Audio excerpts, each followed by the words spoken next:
Hola amigas y amigos, sean todos bienvenidos a una nueva emisión de Noticias en Latino TV Internacional. Aquí estamos acompañándoles con la mejor información de lo que está pasando en el mundo. Noticias de último minuto en Venezuela hoy. Y como siempre es un placer para nosotros acompañarles para que se mantengan bien informados acerca de lo que está pasando en el país caribeño y los diferentes países. Y muchísima atención porque anticipan una incursión militar a Venezuela, lo que podría desencadenar una respuesta armada. Sí, señoras y señores, el régimen de Maduro advirtió que de haber algún tipo de incursión militar tal y como lo ha prometido Iván Duque, ellos tendrán que responder. Así que amigas y amigos, si a ustedes les interesa conocer más acerca del desarrollo de esta noticia, les invitamos para que se queden a ver todo el video porque aquí se los estaremos contando todo con detalles.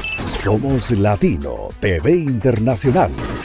Muchísima atención, damas y caballeros, porque como ya lo hemos dicho, se anticipa una incursión militar a Venezuela, lo que podría desencadenar una respuesta armada. Y el dictador dice que la intervención que se quiere hacer desde Colombia en complicidad con los Estados Unidos es solamente una excusa por la supuesta existencia de grupos rebeldes que desestabilizan la región. Pero amigas y amigos, todos sabemos que esto no se trata de ninguna excusa, sino que hay videos, hay fotos y toda una infinidad de pruebas que confirman que efectivamente sí hay presencia de disidencias de las FARC y el ELN en territorio venezolano, aunque obviamente el régimen lo niega. Pero todo esto desencadenaría una respuesta armada por parte de la Fuerza Armada Nacional Bolivariana. Pero también recordemos que los grupos rebeldes dicen incluso tener un plan contra una posible intervención de Estados Unidos, y al parecer eso se estaría llevando a cabo, porque sabemos que Colombia actúa a la par de Washington y en Colombia están los marines desde hace algún tiempo, y es un plan que Colombia está manejando. Nicolás Maduro está vinculado a estos grupos, los cuales hace poco han manifestado que reciben protección por parte del régimen. Una evidencia más que ha salido a la luz y que merece una acción militar según las leyes internacionales.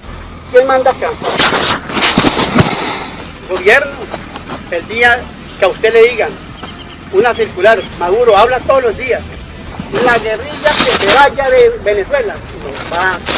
Por eso Maduro niega ese vínculo. En efecto, Diosdado Cabello aseguró que se trata de un video viejo, pero aún así, viejo o no, el video es una evidencia de lo que sucede realmente en ese narcoestado. Los Estados Unidos tienen la localización exacta de donde se encuentran todas estas tropas rebeldes, grupos que están realizando actos ilícitos y siguen desestabilizando la región, transportando y enviando mercancías de narcotráfico a otros países. Además, mantienen vínculos con México y otros cárteles criminales, de manera que ya han sobrepasado los límites, y encima estos grupos quieren obtener más territorio e incluso algunos se pelean con altos mandos de la FARC. Y es aquí donde nos planteamos la siguiente pregunta: ¿qué militares usará Maduro para combatir los comandos de Colombia y Estados Unidos? ¿La Fuerza Armada Nacional Bolivariana o las tropas del ELN y las disidencias de la FARC? Como bien sabemos, Nicolás Maduro advirtió que cualquier incursión de fuerzas de seguridad colombianas o norteamericanas en Venezuela, con la excusa de la presencia de grupos rebeldes, va a desencadenar una respuesta armada. Pero Juan Guaidó, que es el presidente que reconoce el gobierno de Colombia, ya ha dado luz verde a Iván Duque por petición de Washington. Juan Guaidó tiene que actuar de forma rápida y acceder a todo lo que esté en sus manos y antes de que se haga tarde.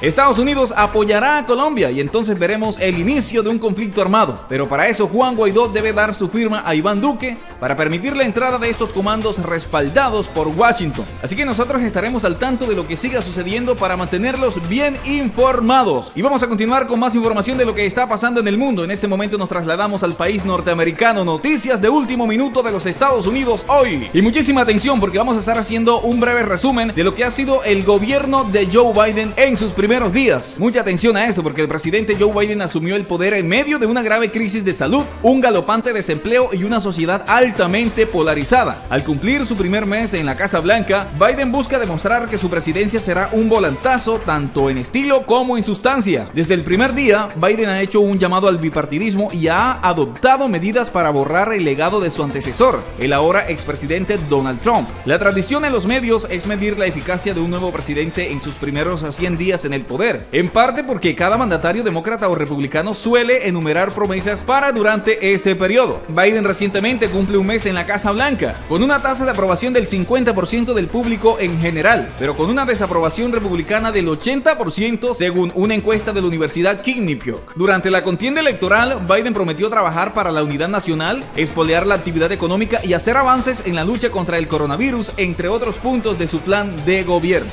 Varias de sus medidas requerirán apoyo del Congreso, donde los demócratas mantienen una exigua mayoría y necesitarán el respaldo republicano. La pandemia del COVID-19 se ha cobrado la vida de 490,000 personas en Estados Unidos y al menos 28 millones se han infectado. Aunque la distribución de las vacunas de Pfizer y Moderna han mejorado, aún no responden adecuadamente a la demanda. Cerca del 12% de la población ha recibido la primera dosis de la vacuna, pero Estados Unidos aún no puede cantar victoria. Sigue rezagado en su campaña de vacunación respecto a países como Israel, los Emiratos Árabes Unidos y el Reino Unido. Es probable que veamos 100 millones de vacunados en los primeros 100 días de la nueva administración, debido a que ha tomado pasos para agilizar la entrega de suministros a los estados y ampliar los centros y proveedores de las vacunas, afirmó Jen Cates, directora de salud global de la Kaiser Family Foundation. Hay muchos retos por delante porque todavía hay mucha confusión sobre el proceso y mucha gente espera su turno. Los estados intentan mejorar un proceso muy caótico y enfrentamos una lucha contra reloj mientras surgen nuevas variantes del virus, advirtió. Estados Unidos aún no ha aprobado las vacunas de Johnson & Johnson, Novavax y AstraZeneca, lo que podría agilizar la vacunación de toda la población para finales de año.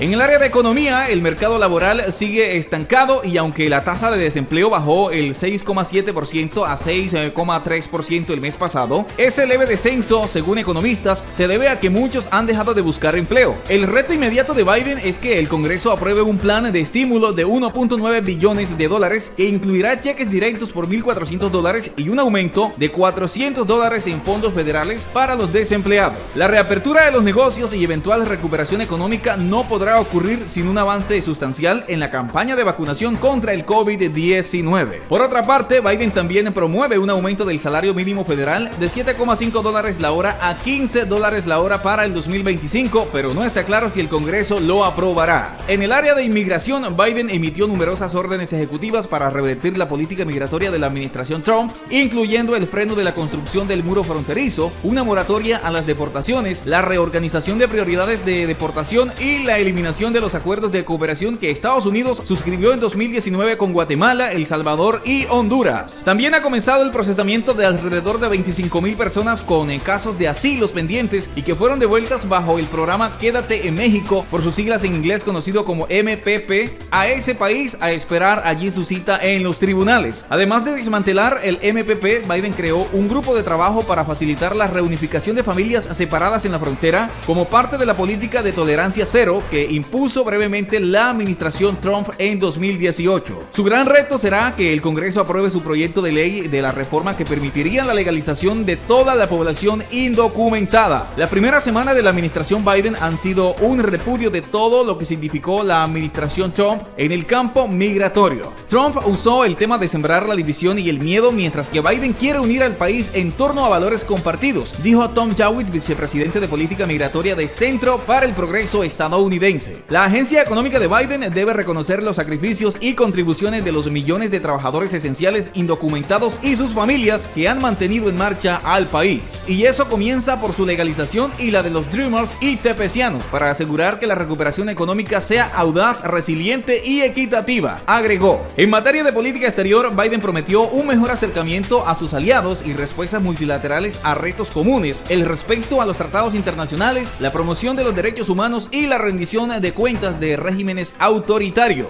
Es decir, su política exterior sería la sepultura de la doctrina Estados Unidos de primero que impuso Trump. En el caso de América Latina, la administración Biden ha dicho que buscará forjar nuevas alianzas en la región, poniendo énfasis en asuntos relacionados con el fomento del desarrollo económico, la lucha contra la corrupción, el combate al narcotráfico y el crimen organizado y la defensa de los derechos humanos y las instituciones democráticas. En una entrevista, la diplomática Roberta Jacobson, coordinadora para asuntos de la frontera sur en el Consejo de Seguridad Nacional, dijo que Biden quiere alianzas más equitativas para enfrentar juntos crisis políticas como las que atraviesan Nicaragua y Venezuela. Biden entiende que la mayoría de los problemas que enfrentamos son transnacionales, ya sea la pandemia, el cambio climático, el combate al terrorismo o el narcotráfico. No cree que soluciones unilaterales puedan resolver problemas multilaterales, argumentó. Como parte de su agenda para Centroamérica, Biden ha prometido una estrategia regional dotada de $4,000 millones en un plazo de 4 años para responder a los factores que impulsan la inmigración ilegal ilegal hacia el norte. Esa propuesta, que incluiría fondos de programas antipobreza, mejorar la inseguridad y combatir la corrupción endémica, formaría parte de la solicitud presupuestaria ante el Congreso para el año fiscal 2022. En días recientes, el portavoz del Departamento de Estado, Ned Price, afirmó que la administración Biden le preocupa fundamentalmente la represión política en Nicaragua e instó al presidente Daniel Ortega a que haga un cambio de rumbo porque, a su juicio, está conduciendo a Nicaragua hacia la dictadura. En el caso de Venezuela, Price ha dicho que el gobierno de Biden seguirá reconociendo al líder de la oposición, Juan Guaidó, como el presidente legítimo de ese país y por lo tanto no prevé ningún contacto con el gobierno de Nicolás Maduro en el futuro previsible. Biden ha relajado algunas sanciones a Venezuela, pero mantiene en pie las implementaciones al sector petrolero en ese país. En materia de cambio climático, Biden reincorporó a Estados Unidos al Acuerdo de París de 2015, en el que 195 naciones se han comprometido a combatir el cambio climático. Declaró una moratoria en nuevas licitaciones para la exploración del petróleo y gas natural en terrenos públicos. Canceló el oleoducto Keystone XL y restableció más de un centenar de regulaciones ambientales. Biden prometió que su gobierno combatirá al cambio climático como nunca se ha hecho antes, si bien reconoció que muchas de sus prioridades ambientales requerirían el sello del Congreso para que sean duraderas. Desde el primer día, el presidente Biden ha demostrado cuán en serio se toma la amenaza del cambio climático y cuán ansioso está por tomar las acciones urgentes y audaces necesarias para abordar la crisis y construir una economía más fuerte que genere empleos sindicales de energía limpia bien remunerados, dijo Antonieta Cádiz, portavoz del grupo ecologista Climate Power. A partir de acciones ejecutivas innovadoras sobre justicia ambiental, reducir emisiones y liderazgo climático global, Biden ya está tomando medidas fuertes para crear un futuro de energía limpia, aseguró. La triple alianza de China, Rusia e Irán muestra su músculo militar y desafía al presidente de los Estados Unidos, Joe Biden. Resulta que China, Rusia e Irán se consolidan y se preparan para enfrentar los intereses de los Estados Unidos en todo el planeta. Una buena muestra de lo que está pasando en las segundas maniobras navales conjunta en poco más de un año que se inicia en esa próxima semana con el Océano Índico. A fines de diciembre de 2019 se realizaron en el Golfo de Oman y no es el único nivel de cooperación de esos tres países. Rusia e Irán apoyan al gobierno de Bashar al-Assad en Siria y coordinan sus acciones militares. Los tres están operando coordinadamente en Venezuela y varios países africanos mantienen estrechas alianzas con otras potencias regionales como India y Turquía, y todo eso se desarrolla en el vacío que dejó la administración de Donald Trump cuando apenas comienza el gobierno de Joe Biden, que prometió reclamar para Estados Unidos su papel premiante en los asuntos globales, un concepto que este eje chino, ruso e iraní ahora en prueba. Resulta, señores, que el eje de Beijing-Moscú-Teherán es gigantesco en términos demográficos. Una población en conjunto de 1.500 millones de habitantes, enorme desde el punto de vista geográfico, 29 millones de kilómetros cuadrados, y una economía en conjunto representa el 22% del Producto Interno Brutal Mundial. Sí, señores, así como le están escuchando. Además, con dos integrantes, China y Rusia, que son parte del exclusivo club nuclear y miembros permanentes del Consejo de Seguridad de las Naciones Unidas con el respectivo derecho a veto. Antes de continuar con esa información precisa, te invitamos para que actives la campanita, compartas el video y hagas tus opiniones en la zona de comentarios. Ok, seguimos con el informe. El nuevo eje está dotado igualmente de un poderío militar capaz de contrapesar en las áreas disputadas en el campo naval, terrestre y aéreo y en la organización del Tratado de Atlántico Norte. Ok, amigos, continuamos con más información. Atención, y en otras noticias, hoy Estados Unidos. Empezaremos con el Senado de los Estados Unidos citar a testigos en el juicio político en contra de Donald Trump y prolonga la definición, y el juicio político Donald Trump se encamina hacia su fin y se espera que este fin de semana el Senado dicte su veredicto luego de que la defensa del expresidente norteamericano alegó que no tuvo responsabilidad en el asalto de una turba de sus partidarios al Congreso. El Senado citará testigos y eso puede hacer que se prolongue un poco más la definición. Los abogados defensores concluyeron sus argumentos en solo 3 horas, acusando a los demócratas de perseguir a Donald Trump. El Senado volvió ese sábado a debatir si permitiría el testimonio de los testigos, algo que ya hizo, y para los argumentos finales. La expectativa era que se vote el fallo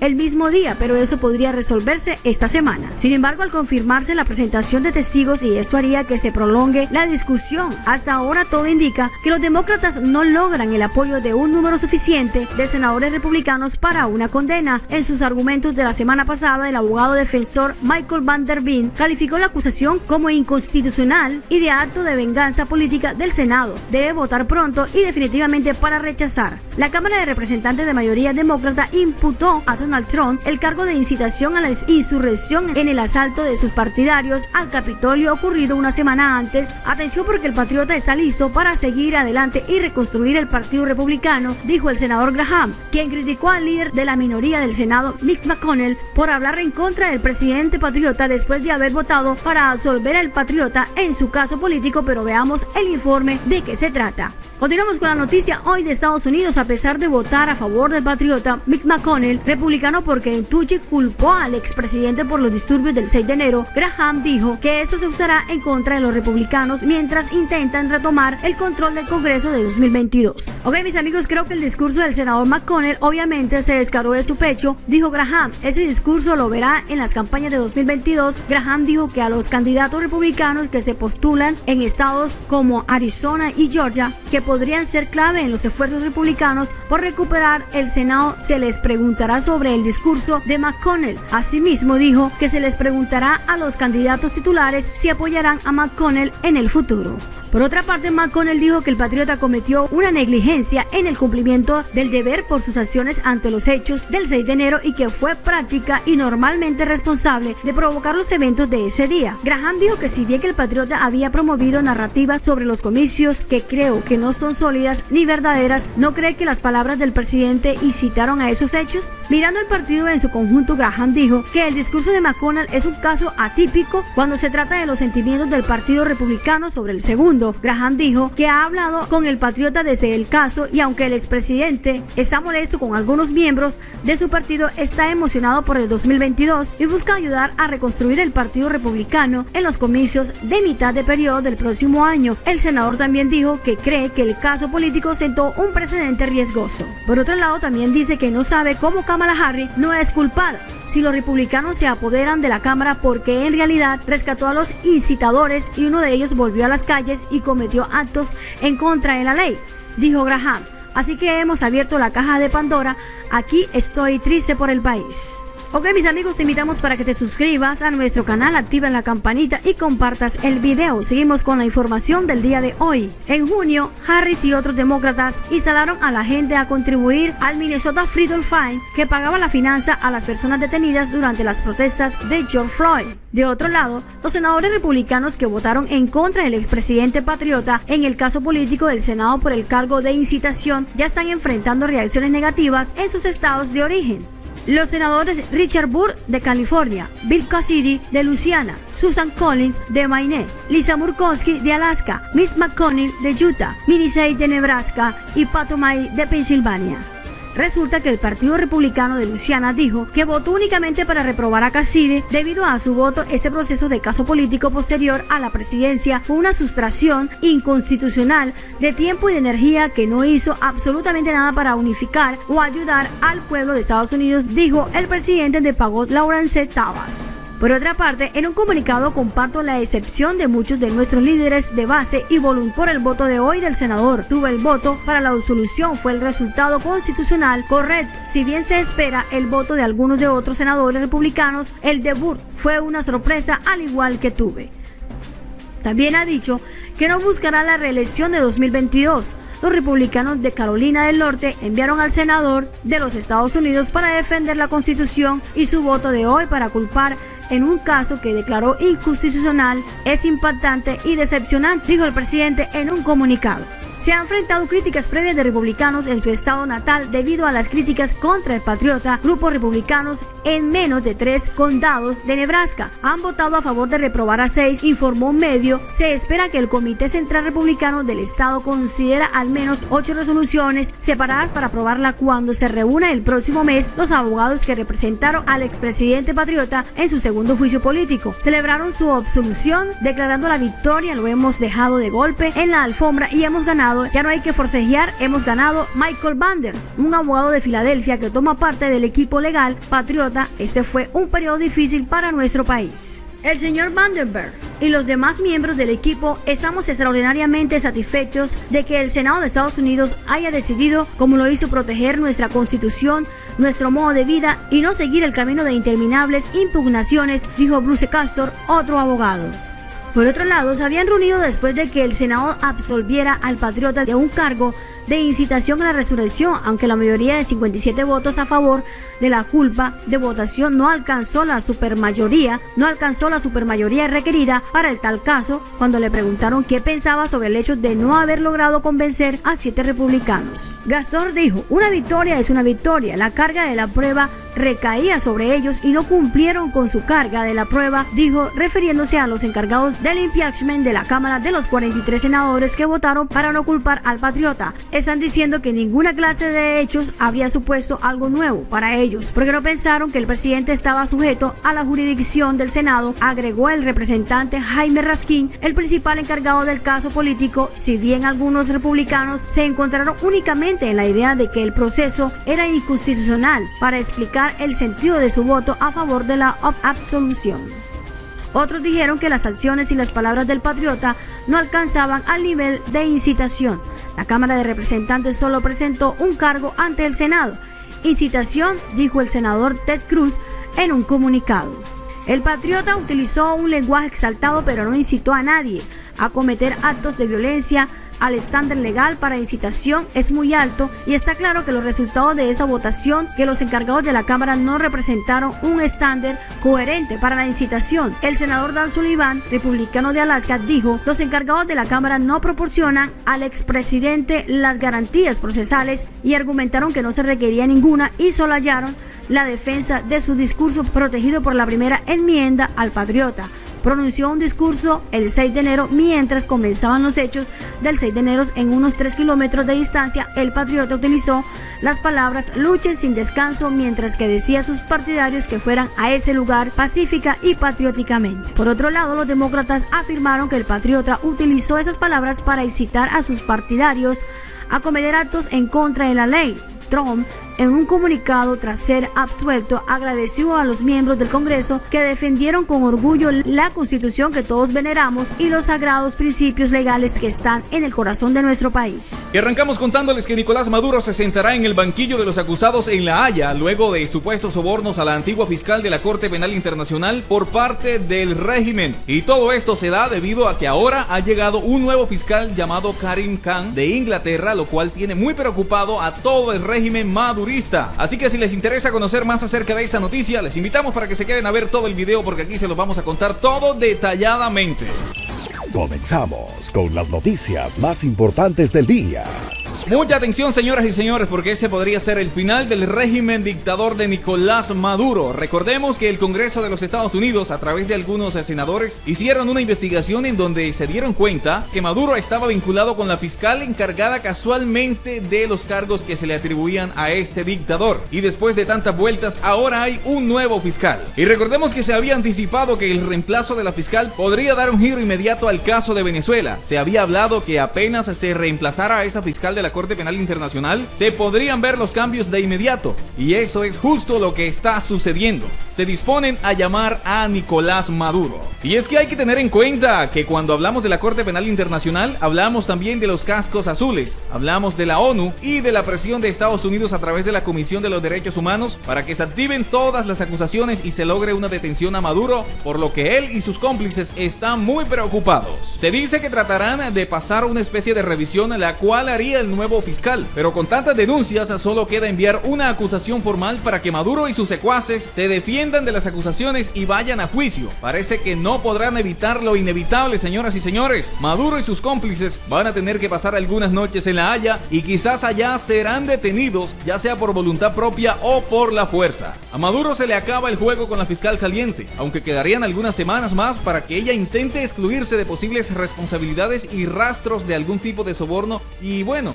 ella solo podrá intentar salvarse a sí misma, pero no a Nicolás Maduro. No podrá cerrar la investigación que está en curso contra este dictador. Y muchísima atención, porque estas son las noticias de último minuto de Venezuela hoy. Y es que Venezuela tiene 18 años con denuncias en la Corte Penal Internacional por muchos crímenes, la gran mayoría de estos atribuidos a Nicolás Maduro, crímenes de lesa humanidad, los cuales un informe de la ONU los ha ratificado y en la Corte Penal Internacional han aceptado dicho informe. Ahora veremos a Maduro y a sus cómplices desfilar a La Haya, y de no querer ir de forma voluntaria como se espera, se tendrá que usar el uso de la fuerza con los cascos azules. Pero ¿será que con este nuevo fiscal sí habrán esperanzas para el oprimido pueblo venezolano? Nos gustaría que nos dejen sus opiniones en la sección de comentarios, ya que sus opiniones son muy importantes para nosotros. Y vamos a continuar con más información. Estas son las noticias de última hora en Ecuador hoy. Mucha atención a esto, porque el fiscal Francisco Barbosa viajó a Ecuador para entregar información del ELN. Recordemos que recientemente Ecuador había pedido a Colombia información sobre una supuesta financiación del ELN al candidato Andrés Arauz.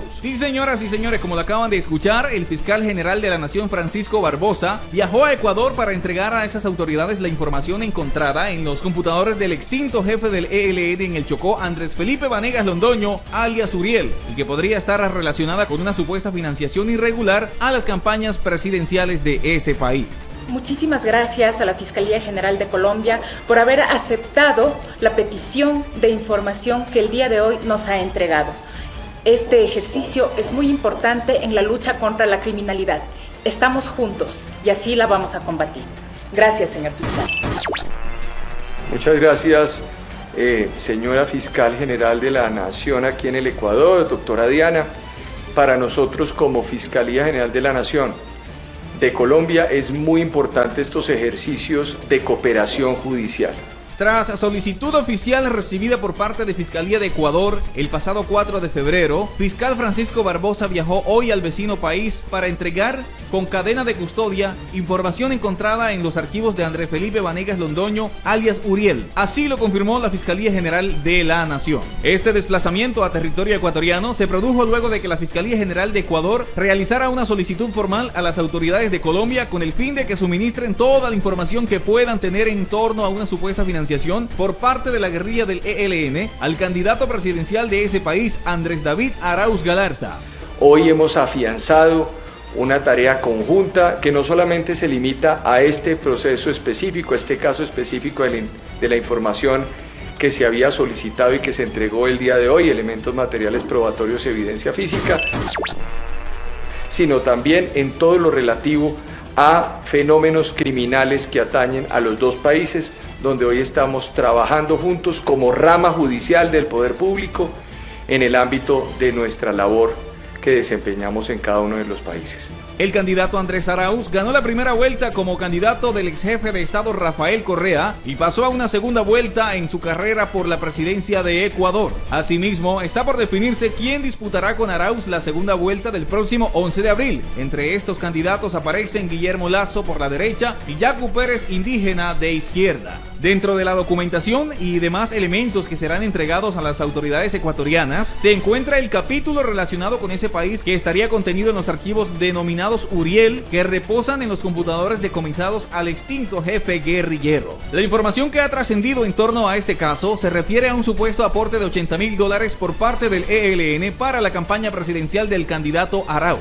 Cabe anotar que las denuncias en relación a este caso han sido formuladas por el candidato Guillermo Lasso, las cuales fueron lanzadas en el cierre de su campaña. Una vez fue remitida esta petición en el marco de la cooperación judicial internacional, se avanzó en el respectivo trabajo de intercambio de información entre los organismos de ambos países y las oficinas de relaciones exteriores de estas entidades. Esta gestión hace parte de cooperación bilateral de las dos entidades en un trabajo conjunto contra organizaciones criminales que afectan los dos países. La colaboración se desarrolla con base en el cumplimiento de las obligaciones constitucionales de la Fiscalía como ente acusador, añadió la Fiscalía General. Y continuamos con más información. Estas son las últimas noticias de lo que pasa en Estados Unidos e Irán hoy. Y mucha atención a esto, porque Irán dice que pondrá fin a inspecciones OIEA si no cumplen condiciones de acuerdo nuclear. Así como lo acaban de escuchar, amigas y amigos, Irán dijo recientemente que impedirá las inspecciones del Organismo de Control Nuclear de Naciones Unidas, por sus siglas OIEA, de este mes si los otros firmantes del acuerdo nuclear de 2015 no cumplen con sus obligaciones, en un desafío a la esperanza del presidente estadounidense Joe Biden de revivir el pacto. Si otros no cumplen sus obligaciones antes del 21 de febrero, el gobierno está obligado a suspender la aplicación voluntaria del protocolo adicional, declaró el portavoz del Ministerio de Asuntos Exteriores, Said Khatibzadeh. No significa poner fin a todas las inspecciones del Organismo de Control Nuclear de la ONU.